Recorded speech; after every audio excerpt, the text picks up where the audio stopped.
Hey, this is Jonathan Gilliam. I'm about to start the show. I just wanted to remind you, now I'm doing the show in the evening, so I let the news kind of build all day and then do the show in the evenings, release it, and then you'll have that the next day. I've been doing it where I stay up most of the night because I don't sleep a lot anyway, and I do my research and then do the show first thing 4 or 5 o'clock in the morning.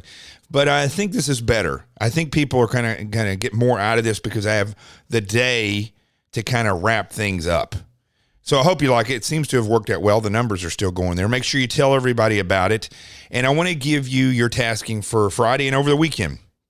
Make sure, this is your tasking, go and like my pages or follow me on ConnectZing. That's my the primary source right now, ConnectZing.com, Facebook, Instagram, and LinkedIn. It's all Jonathan T. Gilliam. And then on Twitter, it's @JGilliam_seal. You can still search Jonathan T. Gilliam, and my name will come up if you search it that way. But go to the social media, link up with me on there, and let's start spreading the CQRF again, the Constitution Quick Reaction Force. I started that a while back, kind of let that go. Let's start it going, especially right now while we're in the last under 90 days now, or right at 90 days until the election. And let's start the show.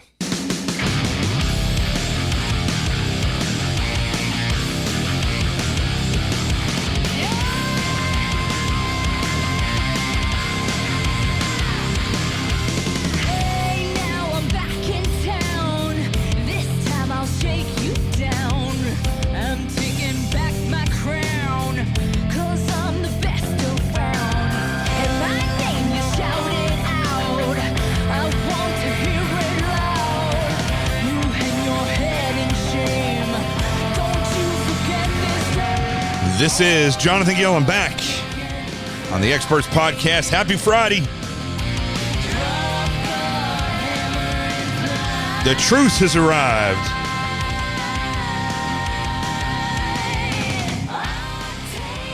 So we got some news, nothing real breaking that I can see now.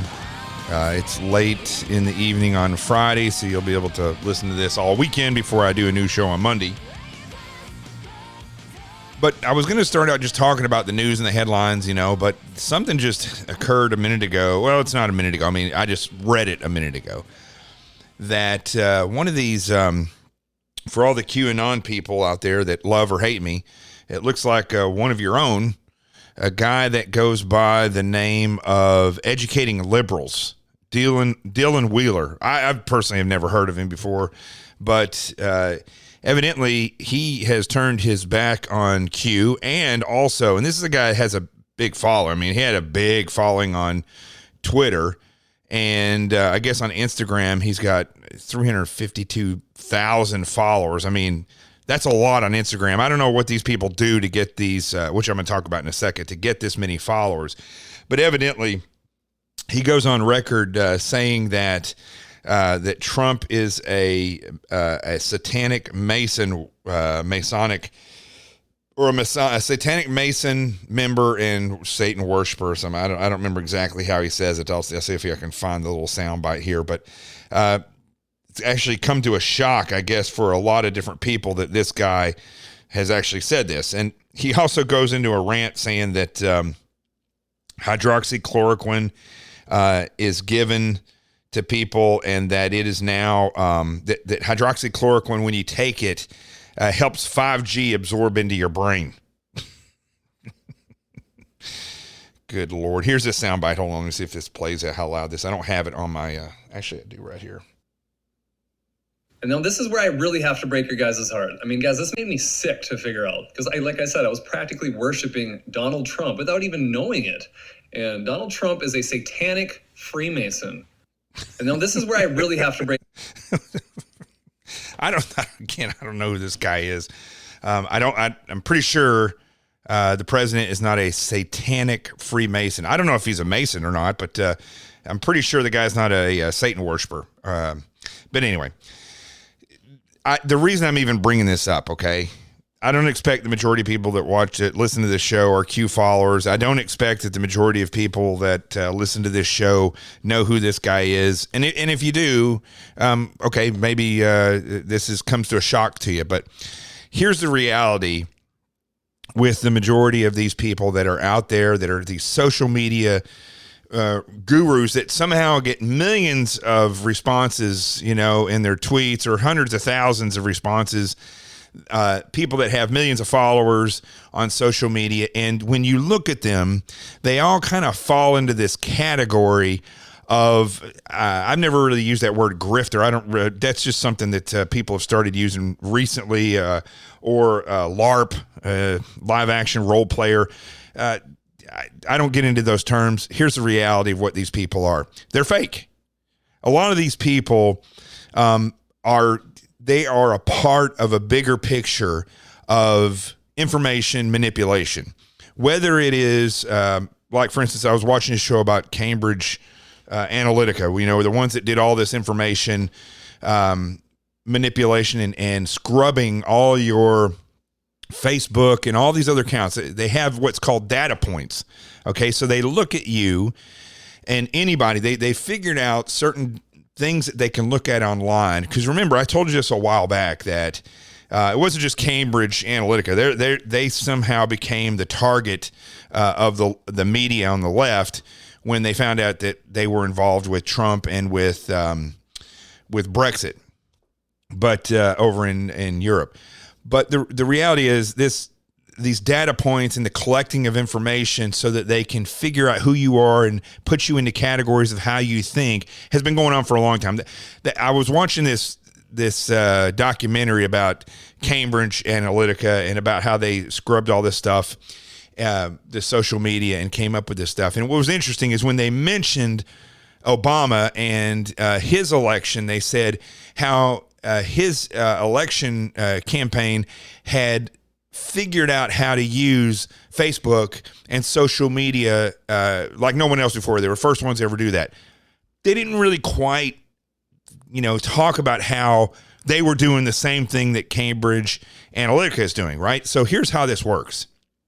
Now, I'm taking a lot of this from this documentary on Netflix, but when I knew a lot of this because I've talked to several people. I've talked to a couple of people who actually worked undercover not for the government, but for other special interest groups in the Obama campaigns. And they were telling me back then, this is before Trump ran, of course, 8 years before Trump ran, that they had a system and there's an application that goes through and collects data. Whether it's what you're doing online, on Facebook, Twitter, YouTube. Listen, you can't get away from this, all right? So don't think after you hear this, you're like, I'm going to get rid of all this. You're not going to get rid of this. This is how the world communicates now. It's just the way it is. It's how people date. It's how they get jobs. It's how they stay in contact or reconnect with old high school friends, whatever. I mean, this is how it works now, all right? And it's not going to go away anytime soon unless somehow the whole infrastructure of online media and electricity goes down. This is the way it's going to be a part of the future. So whenever you do something on there, you like something or you fill something out or you order something with a credit card or you watch something on your cable box, right? That's information. Somebody was telling me a while back that when they Judge Judy, I guess the show, not Judge Janine, but Judge Judy, that they found that it was a highly conservative audience, but they only tuned in for the first, 20 minutes of the show, and then they tuned out. So the ads in the first 20 minutes of Judge Judy were totally different than the ads that you would see later on, because it's a different audience. So this individual that I knew that worked undercover in the Obama campaign said that they had, this app, and I'm sure that there's a name for it, and some people are listening to this probably know all about this, but for the layman out there, they have this app, and when they would go into a neighborhood to go door to door or do the things that they were going to do, they're looking for people that aren't quite decided yet, or they're looking for people that are, they can tell by what they click on, they can tell by what they watch that they're liberal minded, and they're going to ensure that they go vote. So what they do is they have this app, and it literally is like a Google map, and when you click on a house, it tells you the occupants of that location gained on information based on information that they've gained through your information on these social media platforms and cable and all this stuff that gets sold. your information gets sold. If you think you sign up for this stuff and nobody's going to know who you are, that you're going to stay anonymous, you're kidding yourself. They have ways of putting all this stuff together. And so when they approach a house, they know who lives in the house. They know how old they are. They know what the shows that are likely to be watched in that location. And they have different scripts. They even had different scripts to follow when they talk, depending on who answered the door. That's how much of a picture they can put together from the information that you have in this digital electronic world. You go use your credit card to buy a subway ticket. It's going to show that you've been in New York and that you bought a subway ticket. And even when you use your subway ticket, that is transferring information. It's not like you swipe it through there because it's got a little cord on it, like a credit card. It's not like you swipe that thing through and it just communicates with the turnstile and lets you in. That is information that's going into a system. And that information, I guess, can be bought or is sold. I'm sure cities are making the same amount of money as Facebook and Twitter and all these other places where they utilize your information to build these pictures. So in some cases, I guess with Cambridge Analytica, and I'm telling you right now, it wasn't just them when they were working for the Trump campaign. I'm positive that it was because of what the stories I've heard, that long before, during the Obama administration, where social media started to grow, they have these different points that they look at, points of analysis, sometimes upwards of 5,000 points of analysis that they'll try to pull out and determine, are you somebody who leans left or leans right? Are you somebody who would likely vote or somebody who doesn't likely vote? Or are you somebody who's completely in the middle that doesn't really care? And maybe you have liberal views or whatever, but you don't really care about politics, or you're conservative, you don't care about politics. And those are primarily the people that they'll target, those and the ones that are least likely to vote, and they'll go try to make them vote. So when I look at, and remember all these years since I left the FBI in 2013 and I got into media and saw things behind the scenes and met people and understood how it worked, and then met people in politics and saw how campaigns work, the 21st district in Florida where Laura Loomer is running.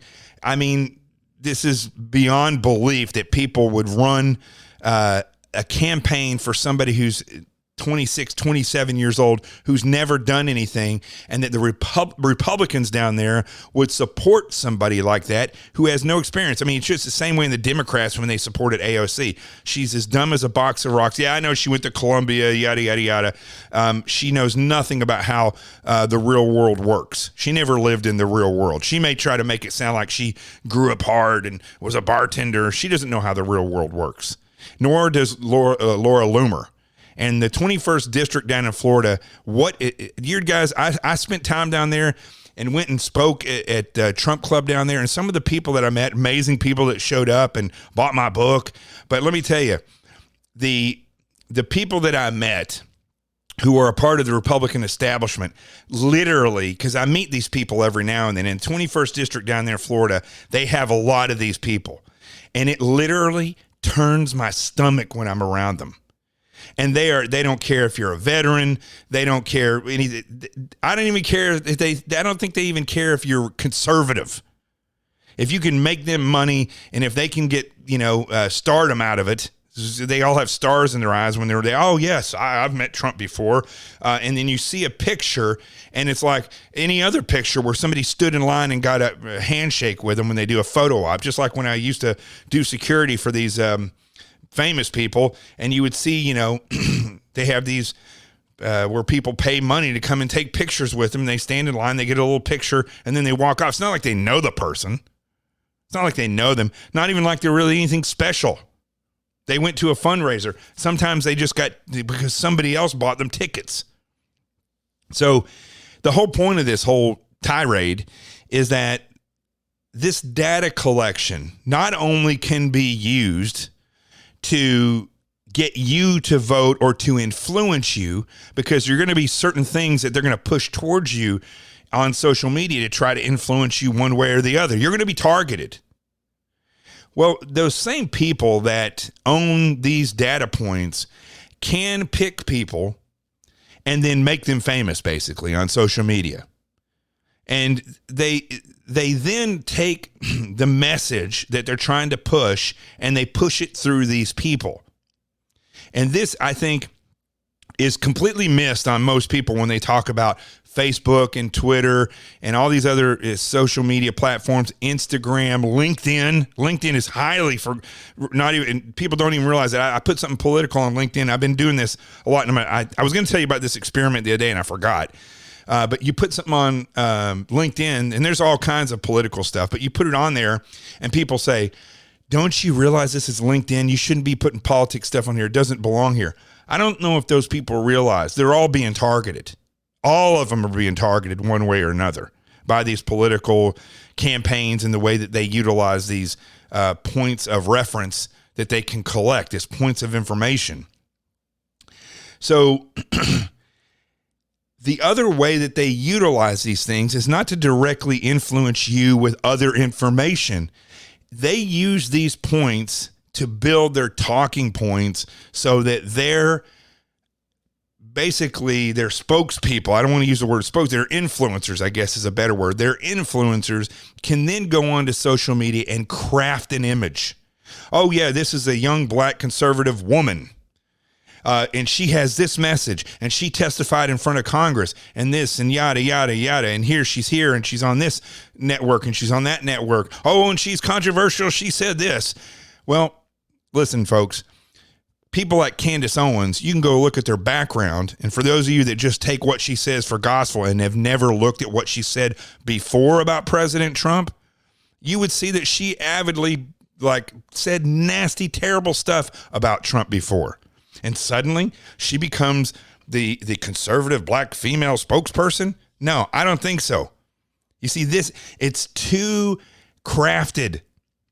Just like when you talk about something or you look some things up, let's say you go online and you want to buy batteries. And so you look for different kinds of batteries at Amazon. And then you go to LinkedIn, not necessarily LinkedIn, but you go to, let's say, Instagram, and there's a commercial about batteries on there. You don't think that they're putting two and two together and that they're using that information? I mean, how many of you out there have actually said something like I talked about Vicks Vapor Rub one time, and all of a sudden it came up on Instagram? I mean, Instagram is like the narcissist's dream. Why would Vicks Vapor Rub be popping up out of nowhere? Never saw it again after that. Very strange. Okay, very, very strange. But the point is that it's not just about giving you information through other posts or memes or pages. They literally build the persona of these people that are social media influencers by grasping this information. If you think that this guy, I don't know anything about this guy that I just played his little soundbite. He may be one of dozens of these different Q people or conservative people or even liberal people. Yeah, liberals, you're not, trust me, you're not immune from this, okay? These people that you consider influencers, I believe that there's plenty of evidence out there that what they say and the script that they follow is coming from data collection. It is coming from these companies where in these groups, these political groups that go out and seek this information, they build a picture of where people are leaning and they can push these people from one point or the other. And one of the biggest influential things out there that I think this is used for are these social media influencers who just come out of nowhere. I mean, who is Candace Owens? Who's Charlie Kirk? Who are, this guy from Twitter that I just talked about? Who is Laura Loomer? How did she go from being somebody who chained herself up on Twitter or jumped on stage and never did anything? I actually told her this to her face. I said, because they were doing some play where they were killing the president on stage in a play in Central Park. And her and some other people got together and jumped on stage. Well, it was actually her. But what I told her, I said, why didn't you guys have like 10 people on there? So every time they pulled one of you off and the play started again, you did it again. And she just looked at me with a blank face. Because these people are clickbaiters or they are influencers who are given the narrative. That's how they, listen, that is how they go bing, bang, boom. And all of a sudden, everyone knows who they are. It's not because they're really knowledgeable. The majority of these people have zero experience in anything. Go look at them. And yet people will listen to what they have to say. Oh my goodness, he said that about 5G and chemtrails. Oh, I'm going to listen to what this guy says about chemtrails. Meanwhile, the guy's not even close. Probably never even opened a book on chemistry.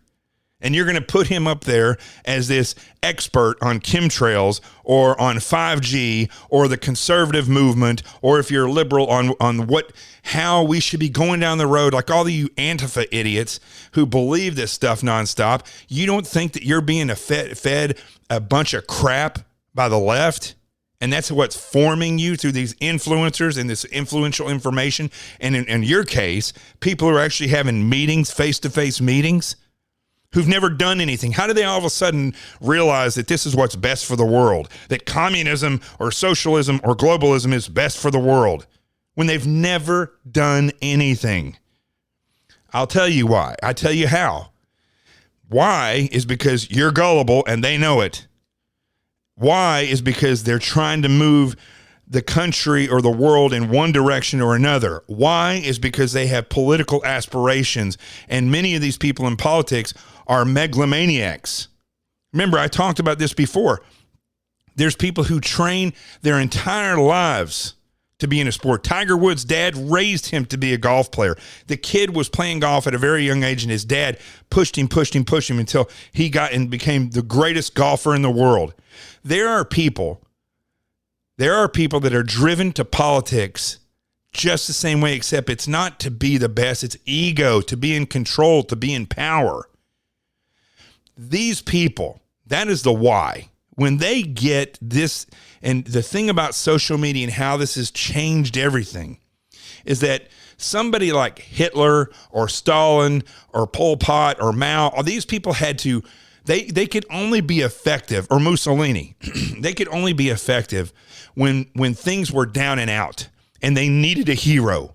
Listen, you can go back and read about the Jews in the Old Testament in the desert. Human beings are always looking for a hero, a Superman. Why do you think that Marvel Comics and DC Comics, why are they so big? Because all these people they're superheroes, right? Human beings are always looking for that. That's why so many people flee from Jesus, because Jesus didn't fly on a cape and save all these peons while you all sat around and said, oh, great, now we're safe and we're free because Jesus saved us. Listen, Jesus paid a price for your sin. You're the one that has to do the work now. And see, they don't like that. People don't like that. So when social media developed, and they were all of it, I don't know if it was created like this. Maybe perhaps this is one of the reasons somebody got a bright idea and decided, you know what? Besides advertising and being able to make a lot of money, we can control and take in the data on these people and then influence them. And this will be good for politics or whatever. I don't know. I do know that I would say all of the television networks, the news networks that you watch, and also used to be the great Nielsen ratings. Now they just have all these different networks have data boxes in there. They can watch real time how many people are tuning in, staying there, or leaving. They will cut interviews based on that information in real time and say, get this person off there. They're terrible. Their ratings are just dying right now. They'll get them off, never to return. This information, whether it was created for that reason or not, is now used. And that I said the why, the how now. The how is they take that information and they create more information. They influence you through memes. They influence you through video. Videos are huge. They can take stuff out of context and play in there. I was just reading this story about Jerry Falwell Jr. from Liberty University. Now, this is a story that he's giving, right? That his wife's secretary is pregnant. I don't know why it looked like she had a wig on. I don't know if she did or not, but And she couldn't button her pants all the way. So the top button's undone, the zipper's undone just a little bit. And Jerry Falwell Jr. had a picture taken with her. Now, he's not a reverend or a preacher. He's an attorney, but he's the president of Liberty University. And he took a picture. He's got his shirt pulled up where his belly's showing, and his top button's undone, and his zipper's undone a little bit. Yeah, the top of his underwear is showing. It's not showing any genitalia, not showing anything like that. His gut's sticking out. And it appears, by what he was saying, that he was taking a picture with her in fun, and it was posted on Instagram because she's pregnant and couldn't get her top button done. And all these self-righteous people, when it was posted and a story was written about it, making it sound like, who is this woman? Why would he have his pants undone? What is in that drink? It's dark. Could have been Coca-Cola. Could have been Pepsi. I don't know.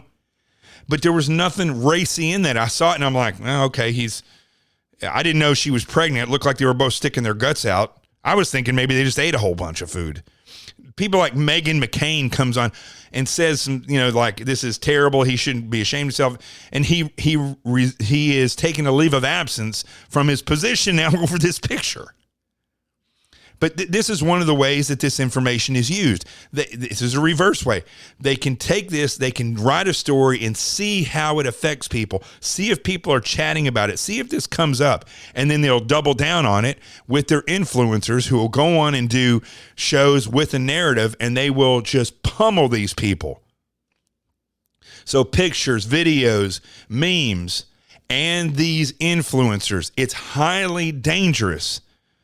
Highly dangerous. These influencers, I think, are more dangerous than anything else, because when you watch a video of a person talking and they have a narrative and they're saying a certain thing and it kind of fits the way you feel about something, you may feel like the virus is nothing, but you don't know. I had it. I know it is something. I've been around people who've died from it. I know it is something. I don't think it's as dangerous to non-elderly as these different state governments and politicians are using it. But maybe you feel like it's not that big a deal, right? You don't want to wear a mask, right? And they're passing laws in your state saying you need to. I mean, it's liberals who are passing those laws, or not laws, executive orders saying you got to wear a mask.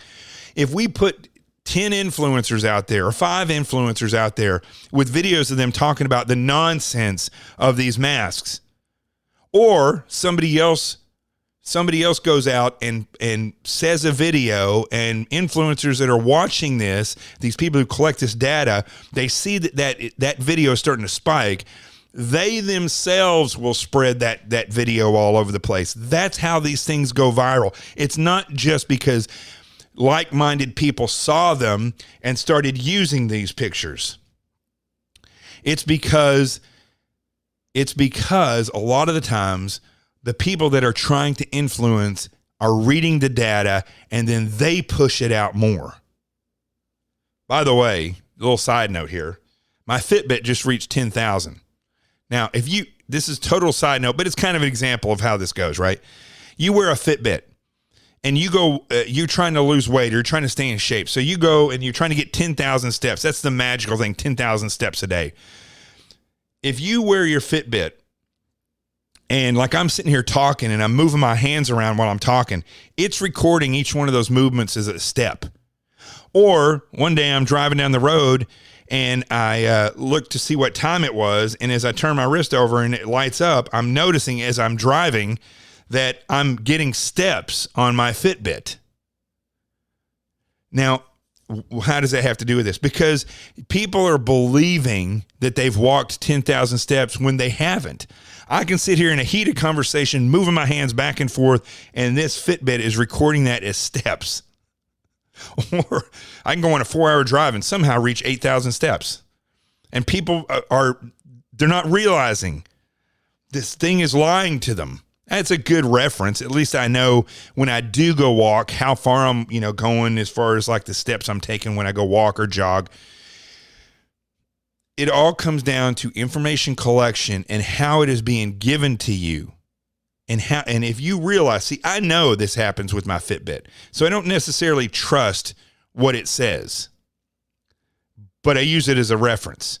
So if I'm getting information from these different individuals who, when I look at their resumes, have no resume. Nothing. They went to college. Big whip. I know tons of people who never went to college, and they're the smartest people I've ever met. I will trust anything they say. My mom's one of them. I trust anything she has to say because she's been through life. Most of these people that are social media influencers, or that you see them appearing on Fox News or CNN or MSNBC, they've never done anything. Nothing. You can go to talk radio. The majority of people on talk radio have never done anything. They'll sit all day and give you their opinion because that's their opinion, not because it's fact. Look at these people. Don't just take what they say as gospel, and don't just take their persona as real. So I'm telling you what, let's take a break for a second so I can calm down here, because I get worked up on these things. And this is one of the big things I have been pushing for a long time. I was amazed when I was in media, and I used to sit there, and I've told this story before on radio. I don't know if I've told it on TV, but the knucklehead from CNN, Brian Stelter, right? Looks like a human bowling ball. This guy, I was up there with on set because these two guys had broken out of jail in upstate New York, and they were on the run. And myself and Harry Houck, who were NYPD, retired, he was a Marine, retired from the NYPD as a detective. We're sitting here analyzing this stuff, okay? We're analyzing what's going on. And all of a sudden, they bring Brian Stelter up there, who's the entertainment reporter. Now he's like the media guru, right? Somehow, and he's not just media. It's not like the guy's reporting. Somehow he knows. He's got the inside. He's the most knowledgeable. And they literally use him in quotes and stories to bash Trump. Brian Stelter. I mean, anyway, this is a perfect example of who he is in real life. He comes up there. Harry Houck and I are both wearing suits. We're very professional. We come up there. We've been there for 8 hours talking and analyzing what's going on in upstate New York. They bring Brian Stelter on. He's wearing shorts with a button-up shirt and a dress jacket, eating dried Cheerios with his hands like a little kid, crunching in the microphone, sitting next to us. I look at Harry. Harry looks at me. I'm like, what is this all about? And so we're getting ready to come back from commercial, and they're like, we got 1 minute from commercial. He puts the little thing of Cheerios down on a little table, dusts his hands off all over us, and then proceeds to completely hog the show. And Poppy Harlow, who's about as, she's the queen of know-it-alls. So she's asking, going back and forth, Brian Stelter, talking literally. Harry and I are sitting in between those two, and they're going back and forth discussing this whole thing. Neither one of them know anything about what they're talking about. And then finally, after the entire hit, Brian Stelter gets up, goes back to his desk. That really was one of the defining moments for me when I sat there and realized that guy knows nothing about what we're talking about. He knows absolutely nothing to the depths of how bad these people are, how bad they want to get out. Yeah, he's probably watched some movies where people are trying to escape from jail, but he and Poppy Harlow know nothing. But they are just TV personalities who literally have been given this stage, and I can guarantee you the narrative in their little meetings that they have before the shows or early in the day when they're getting ready to produce all this stuff, that those two are just two amongst a whole sea of these idiots who don't know anything and are given their talking points partially because of data collection, informing how they say, what they say, and who their target audience is. It was a fascinating moment when I sat back and saw this happen, because it was just like, wow. It would be the same as if you're a parent and you've raised children, and not just raised children, because listen, anybody can have children if you're medically possible to have children. It does not mean because you have children doesn't mean you know more about raising them than I do. I was raised by somebody great, right? I know how you raise a great child, but I've never had a child. So if you are somebody who had a child and you're a responsible parent, I would never go on stage, even though I grew up with a great mom, I would never go up on stage and take part in an interview telling you, if you're a great parent, that you don't know what you're talking about or I know more, because that's not where my expertise is, right? My expertise is in targeting and threat assessments and killing. That's where my expertise is, and in some cases, saving lives. And apparently picking out idiots that are behind the scenes that know nothing about anything. Let's take a break. We'll be right back.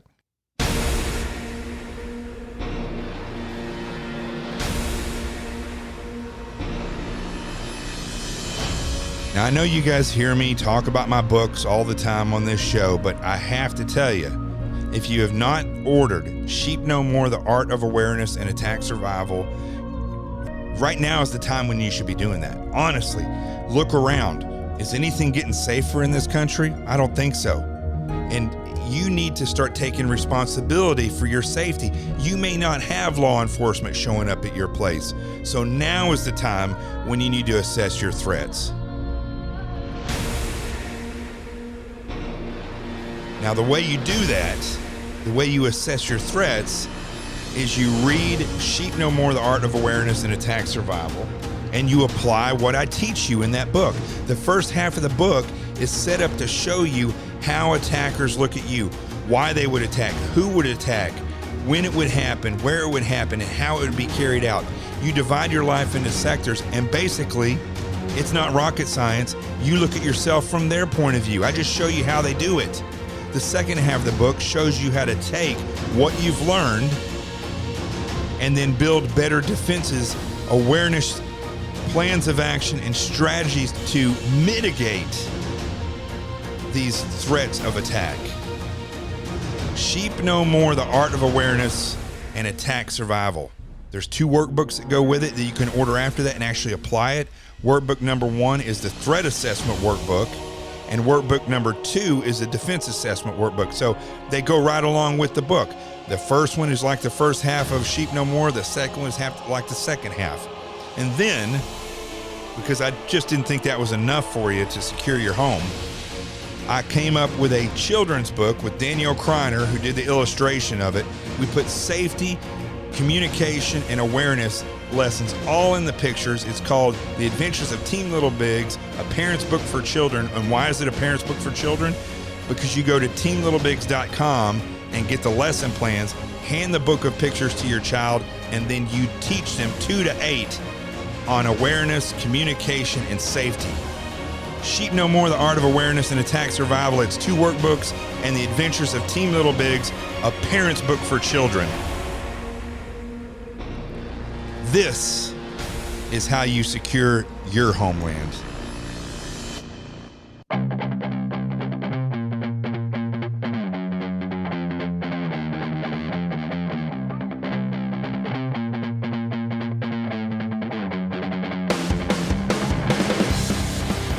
All right, there's just a few other things I want to discuss here, and then I'll say goodbye for the weekend. Of course, always, if anything big happens, I'll try to come up and give my analysis of it. One thing that hits home, very close to home. I used to live on the Upper West Side of Manhattan. Lived there for 15 years. That's where I was when I was in the FBI. Now, it appears that, and this is how ridiculously stupid politicians are, okay? And how it seems like the Democrat Party just wants to make things more dangerous, and they are trying their hardest to get as many criminals on the street. So hundreds, this is the headline from the from the New York Post. Hundreds of new homeless turn Upper West Side into a spectacle of drugs and harassment, say the residents. Now, if you ever watch Seinfeld, that's where they live, the Upper West Side, and it has a real flavor to it. And just, I'm so glad I got to live there and raise my dogs, and that's where I went home at night. So many of the agents live so far away because the rent was expensive there, but I bit the bullet and lived there so that I could be home in, 20, 30 minutes from work, sometimes an hour, depending on how bad the traffic was after, not de Blasio, but Bloomberg got into office and ruined the traffic in Manhattan. But I used to be able to get home and have a life with my dogs. And the Upper West Side was safe. Now, for 15 years, I went down into the park. Well, let's say 14 years. Let's say 13 years. For 13 years, I went down into the park on the west side with my dogs. We would jog. We'd be down there. There's crazy stories, I mean, about me being down there. And, you know, I get off work, and I probably shouldn't tell this story, but I would get off work sometimes at 1 o'clock, 2 o'clock in the morning from doing surveillance when I was on any of the squads we did surveillance, but in particular when I was on the criminal side. And I would get the dogs and we would go for a walk when I got home. And we'd go down there, and there's a long pier out there pretty close to where I live. We'd jog or walk. Well, in this case, we walk down there, right? So because I come home from work, it's late at night. I've been out following bad dudes all night, and I still have my, jeans on, my T-shirt, my gun on my side. Of course, I'm carrying concealed as a federal agent, and take the dogs for a walk down in the park. And these dogs were highly trained. My 2 dogs were amazing. And gosh, I miss them so much. But these dogs, I could sit there and they would pay close attention to me and to what was going on around me. And one particular night, I don't know, it was like 2 o'clock in the morning, so there was nobody in the park. I go out on the pier and laid down on the pier with the dogs. It was beautiful outside, not a cloud in the sky. And I laid down there, and Jessie was my big dog. She's laying down, so I just laid my head on her. And Rico, of course, is by my side, always at the ready. He was like he was on watch whenever we went anywhere. And I literally fell asleep for about, I don't know, it was probably 4 o'clock in the morning when I woke up. But there was a couple times when people walked by me and the dogs would react, and I would know that somebody was around me. And probably one of the only times I ever let my guard down that much. But it was the night was so perfect that I still remember it to this day. But around, I would say, after de Blasio was in for a couple of years, things changed, and the Upper West Side lost its flavor. Everybody I know, with the exception of 1 or 2 people, moved away. It started getting, they had, rape down in the park. They had homeless down there all the time. It was like a pot ashtray everywhere you go. The entire Upper West Side of Manhattan smells like marijuana. And it was just, it lost its flavor. It absolutely lost its flavor, to the point where in April, right before I got COVID, I left and moved out because it was that bad. A place that I had planned on staying and potentially, for the rest of my life, I left. It degraded that quickly. And now I'm seeing that hundreds of homeless have been turned out onto the Upper West Side because, in their infinite wisdom, and I use that term loosely, the city of New York has put these homeless people in hotels around the city. Many of them criminals. And they have put them, in one case, in one of the hotels, there's 10 sex offenders in one hotel altogether. And so they took these people out of shelters and put them in these hotels around the city. Now, perhaps they did it so that these hotels could make money and stay in business. I don't know. But whatever it is, there's no way they did it to try to keep these people safe, because it doesn't matter. They all congregate in the hotels just like they would in a homeless shelter. And these contracts end in October, but they're saying that these are going to continue. They're going to be renewed. And 75% of that is paid by FEMA. This is it's very odd to me, the way this is being done. And in other words, FEMA is paying 75%, that's your federal tax dollars, 75% of the hotel bill, and then the city's paying the other 25%. Unbelievable the way that this is taking place, and it's literally destroying the city. That, plus you're seeing now, this wasn't in New York, but there was a guy who was released, freed from jail in Virginia for rape. He was in jail for rape. He was freed from jail, suspected rapist. He was freed from jail because of the COVID, And what did he do? He went out and killed the woman that he raped, that he was accusing him of raped. That is a perfect example of the stupidity. You got in New York and Manhattan, it's being destroyed by this. They're emptying the jails. They're going to close down Riker. They're opening up community jails. And then you get stuff like this where they're just letting prisoners out. And in Virginia, the guy goes out and kills the woman who accused him of rape. Wow. That's how bad. It's not even politics. These people are just out to destroy the country. At the same time, you have this going on. You have these checkpoints that are happening, like in New York. Now there's checkpoints. You come into New York on the train. There are police officers that are going to be checking. There are checkpoints when you come across the bridges and the tunnels, all being done by police officers that go home and bitch and complain, as I said yesterday, about the way things are going. And they're the ones that are going out and doing this. Instead of, you think if 30,000 cops got together in New York City and said, no, we're not going to do this. We're not going to enforce unconstitutional things. This is not constitutional. To track people where they're going. Listen, it's also historically wrong.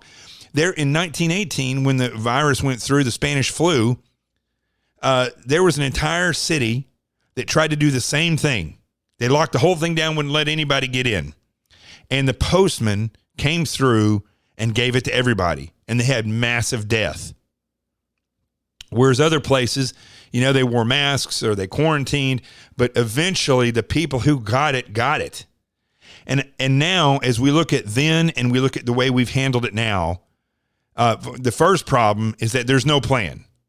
There's no savings account that the government has for cases like this. There's no plan on how to work with restaurants to keep them open or whatever. There's no plan for that whatsoever. They had no plan for this virus. Dr. Fauci, who seems to think he has all these ideas, never had a solution before.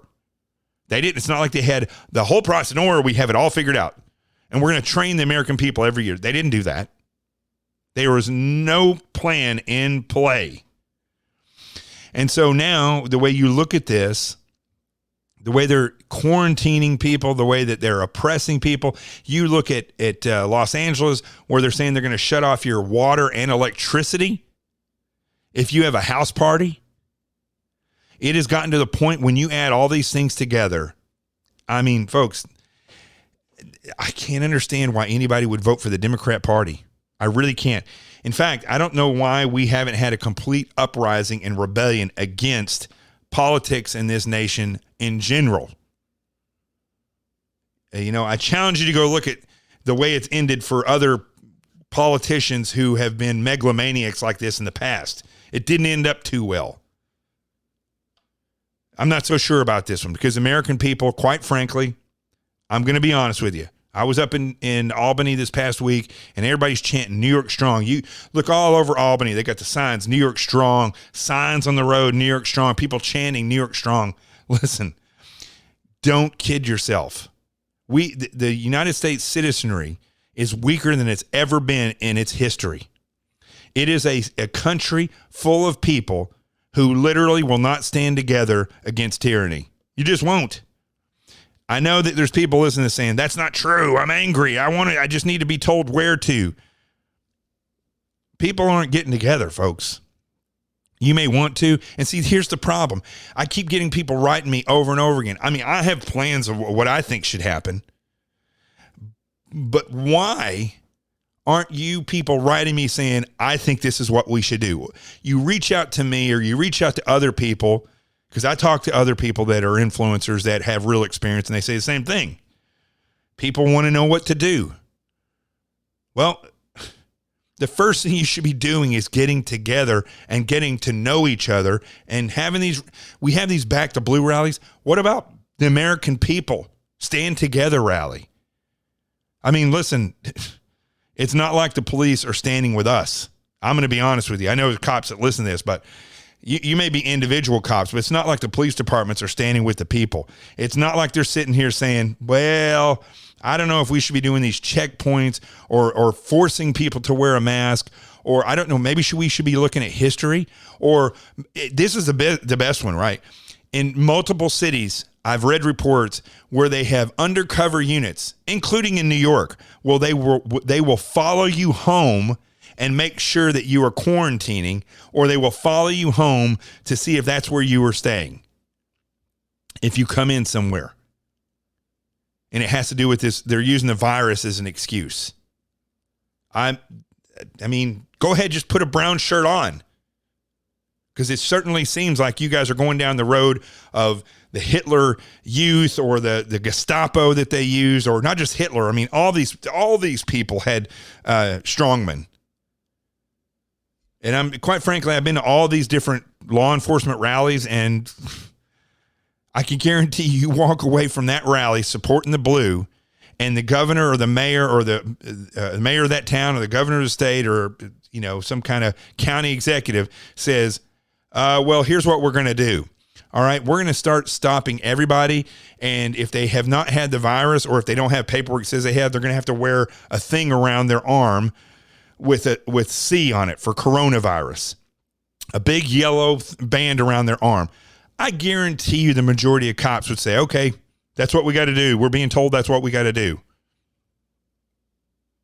It's unbelievable. They could even break you down and say, okay, we want Jews to have a JC. We want Christians to have CC. We want Muslims to have MC. And the cops would be like, okay, don't want to lose my pension. That's what they ordered us to do. And not only that, but they would enforce it. They would push people around, throw people down, make sure they're wearing it. But yet, if you come in there and you want to riot and tear shit down, they're not going to do anything. I've only seen one or two places where they push people off the road. One of them was out here in Long Island. I think it was Suffolk County. Good on them. So these things are going on. It's getting worse and worse. If you're on the left, remember, I try to say this all the time. Stop with the I'm black or I'm white or I'm gay or I'm straight or I'm left or right. Forget about that stuff.